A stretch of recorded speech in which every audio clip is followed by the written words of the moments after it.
একজন পুরুষের রোজগারের উপর পর্যায়ক্রমে কার হক বেশি, স্ত্রী সন্তানের নাকি মা বাবা ভাই বোনের?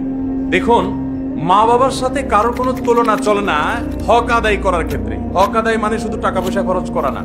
আল্লাহ এবং তার রাসূল সাল্লাল্লাহু আলাইহি সাল্লামের পর সর্বোচ্চ শ্রদ্ধা পাওয়ার হকদার, সর্বোচ্চ ভালোবাসার হকদার কে? মা এবং বাবা। মা বাবার চাইতে বেশি ভালোবাসা পাওয়ার হকদার পৃথিবীতে আর কেউ, শ্রদ্ধার হকদার আর কেউ।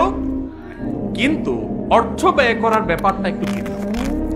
স্ত্রী যদি থাকে তাহলে প্রত্যেক স্বামীর উপরে কর্তব্য তার স্ত্রীর ভরণ পোষণের ব্যবস্থা করা।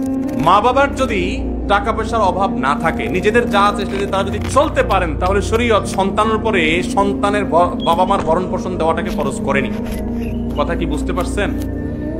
কিন্তু মা বাবার প্রতি শ্রদ্ধা দেখানো, তাদের জন্য অর্থকড়ি নফল হিসাবেও খরচ করা, এটা আমৃত্যু, এমনকি মৃত্যুর পরেও করতে হবে, আজীবন করতে হবে, মৃত্যুর পরেও করতে হবে।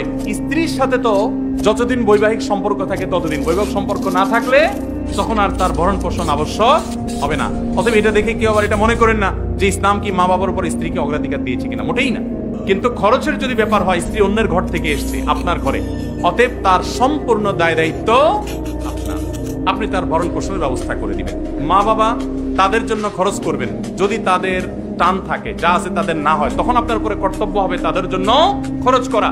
আপনি 10,000 টাকা ইনকাম করেছেন, মা বাবার কোনো ইনকাম সোর্স নাই, আপনি না দিলে তারা আর খেতে পাবে না, অন্য কোনো সন্তান নাই বা তারা দেয় না, তখন আপনি স্ত্রীর জন্য যদি 5,000 খরচ করেন, মা বাবার জন্য আপনাকে 5,000 খরচ করতে, 5,000ই খরচ করতে এমন কোনো কথা নাই, তাদের ভরণ পোষণের ব্যবস্থা করতে হবে।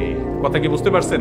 তাহলে তাদের না থাকলে তখন আবশ্যক হবে, আর স্ত্রীর থাকুক আর না থাকুক, সর্বাবস্থায় স্ত্রীর ভরণ পোষণ স্বামীর উপরে কর্তব্য।